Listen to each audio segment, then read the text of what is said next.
What starts here changes the world. I have a few suggestions that may help you on your way to a better world. And while these lessons were learned during my time in the military, I can assure you that it matters not whether you ever served a day in uniform. It matters not your gender, your ethnic or religious background, your orientation, or your social status. Our struggles in this world are similar, and the lessons to overcome those struggles and to move forward, changing ourselves and changing the world around us, will apply equally to all. So here are the 10 lessons I learned from basic SEAL training that hopefully will be of value to you as you move forward in life. Every morning in SEAL training, my instructors, who at the time were all Vietnam veterans, would show up in my barracks room, and the first thing they'd do was inspect my bed. If you did it right, the corners would be square, the covers would be pulled tight, the pillow centered just under the headboard, and the extra blanket folded neatly at the foot of the rack. It was a simple task, mundane at best, but every morning we were required to make our bed to perfection. It seemed a little ridiculous at the time, particularly in light of the fact that we were aspiring to be real warriors, tough, battle-hardened SEALs.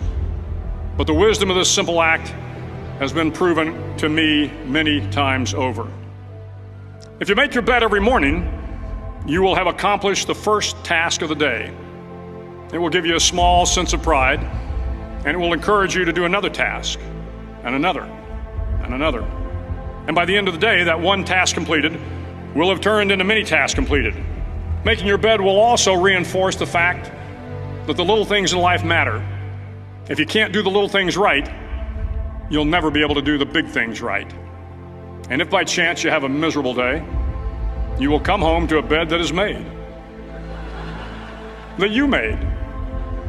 And a made bed gives you encouragement that tomorrow will be better. So if you want to change the world, start off by making your bed.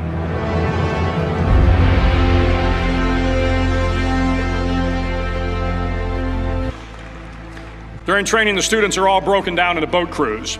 Each crew is 7 students, 3 on each side of a small rubber boat, and 1 coxswain to help guide the dinghy. Every day, your boat crew forms up on the beach and is instructed to get through the surf zone and paddle several miles down the coast.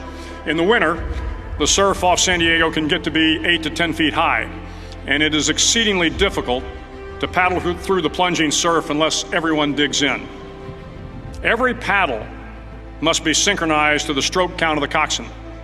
Everyone must exert equal effort, or the boat will turn against the wave and be unceremoniously dumped back on the beach. For the boat to make it to its destination, everyone must paddle. You can't change the world alone. You will need some help. And to truly get from your starting point to your destination takes friends, colleagues, the goodwill of strangers, and a strong coxswain to guide you. If you want to change the world, find someone to help you paddle. Over a few weeks of difficult training, my SEAL class, which started with 150 men, was down to just 42. There were now 6 boat crews of 7 men each. I was in the boat with the tall guys, but the best boat crew we had was made up of the little guys, the Munchkin crew, we called them. No one was over 5'5". The Munchkin boat crew had 1 American Indian, 1 African American, 1 Polish American, 1 Greek American, 1 Italian American, and 2 tough kids from the Midwest. They out-paddled, outran, and outswam all the other boat crews. The big men in the other boat crews would always make good-natured fun of the tiny little flippers the Munchkins put on their tiny little feet prior to every swim.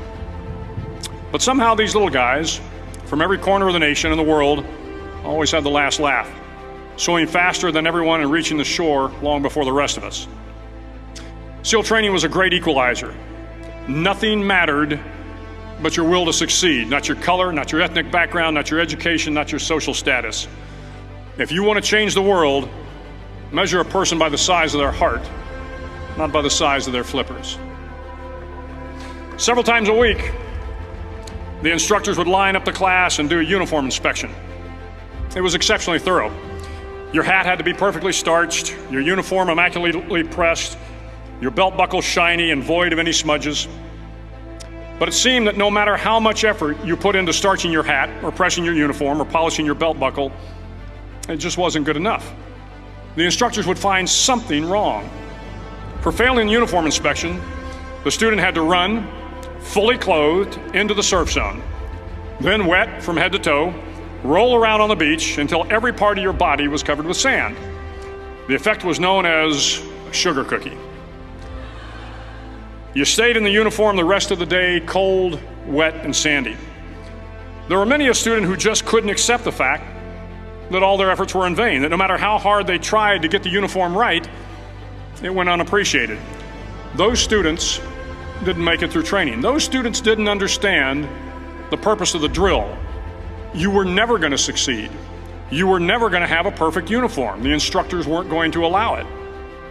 Sometimes, no matter how well you prepare or how well you perform, you still end up as a sugar cookie. It's just the way life is sometimes. If you want to change the world, get over being a sugar cookie and keep moving forward.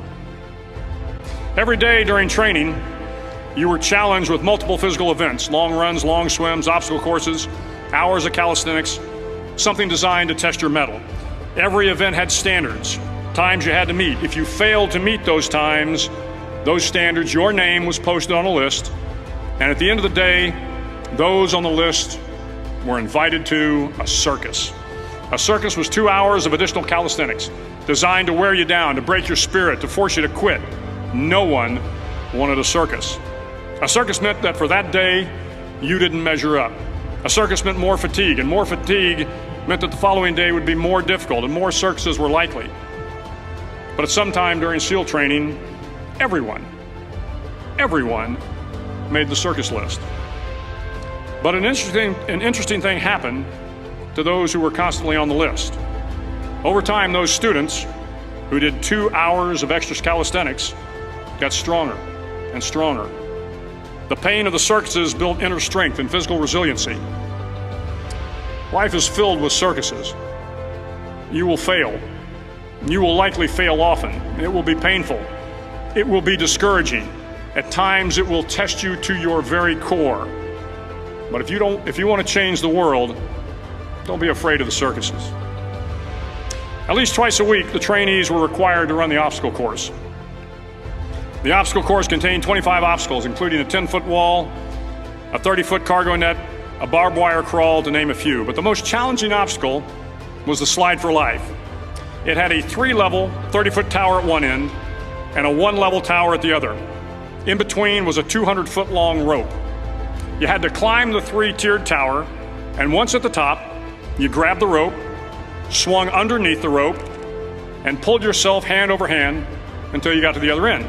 The record for the obstacle course had stood for years when my class began in 1977.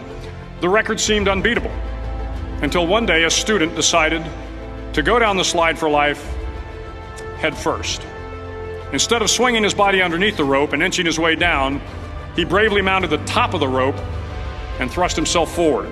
It was a dangerous move, seemingly foolish and fraught with risk. Failure could mean injury and being dropped from the course. Without hesitation, the student slid down the rope perilously fast. Instead of several minutes, it only took him half that time. And by the end of the course, he had broken the record. If you want to change the world, sometimes you have to slide down the obstacles head first. During the land warfare phase of training, the students are flown out to San Clemente Island, which lies off the coast of San Diego. The waters off San Clemente are a breeding ground for the great white sharks. To pass SEAL training, there are a series of long swims that must be completed. One is the night swim. Before the swim, the instructors joyfully brief the students on all the species of sharks that inhabit the waters off San Clemente. They assure you, however, that no student has ever been eaten by a shark, at least not that they can remember. But you are also taught that if a shark begins to circle your position, stand your ground. Do not swim away. Do not act afraid. And if the shark, hungry for a midnight snack, darts towards you, then summons up all your strength and punch him in the snout, and he will turn and swim away. There are a lot of sharks in the world. If you hope to complete the swim, you will have to deal with them. So if you want to change the world, don't back down from the sharks. As Navy SEALs, one of our jobs is to conduct underwater attacks against enemy shipping. We practice this technique extensively during training. The ship attack mission is where a pair of SEAL divers is dropped off outside an enemy harbor and then swims well over 2 miles underwater, using nothing but a depth gauge and a compass to get to the target. During the entire swim, even well below the surface, there is some light that comes through. It is comforting to know that there is open water above you. But as you approach the ship, which is tied to a pier, the light begins to fade. The steel structure of the ship blocks the moonlight. It blocks the surrounding street lamps. It blocks all ambient light. To be successful in your mission, you have to swim under the ship and find the keel, the center line, and the deepest part of the ship. This is your objective. But the keel is also the darkest part of the ship, where you cannot see your hand in front of your face, where the noise from the ship's machinery is deafening, and where it gets to be easily disoriented, and you can fail. Every SEAL knows that under the keel, at that darkest moment of the mission, is a time when you need to be calm, when you must be calm, when you must be composed, when all your tactical skills, your physical power, and your inner strength must be brought to bear. If you want to change the world, you must be your very best in the darkest moments. The 9th week of training is referred to as Hell Week. It is 6 days of no sleep, constant physical and mental harassment, and one special day at the Mud Flats.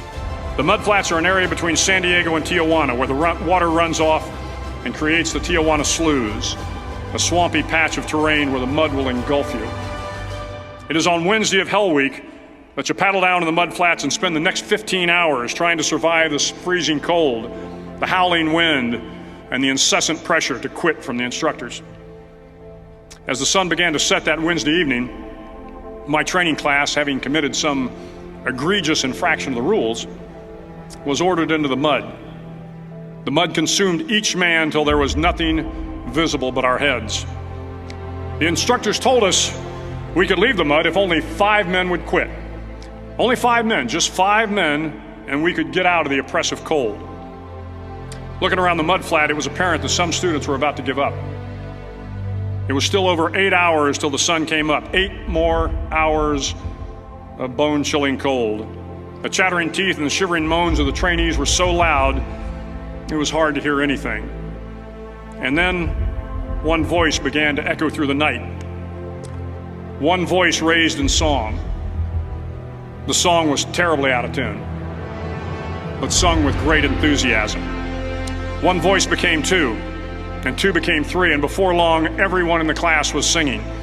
The instructors threatened us with more time in the mud if we kept up the singing, but the singing persisted, and somehow the mud seemed a little warmer, and the wind a little tamer, and the dawn not so far away.